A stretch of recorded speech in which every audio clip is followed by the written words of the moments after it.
organizmas duoda apie tai žinoti. Moteris jausis silpnai, svaigs galva, ypač staigiau atsistojus, bus prastesnis fizinio krūvio toleravimas, uždusimas pabėgėjus vos keletą žingsnių, dažnas širdies plakimas net ir ramybės būsenoje. Taip pat blyškumas, veido odos, delnų, akių gleivinių.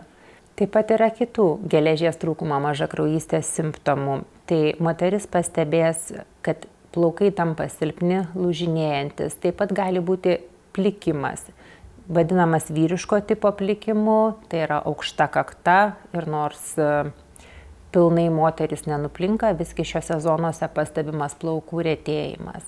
Trapus lūžinėjantis nagai.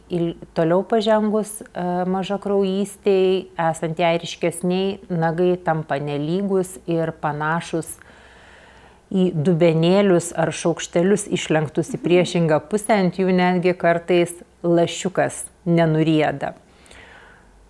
Gali blogiau miegoti ar netgi sumažėti lytinis potraukis.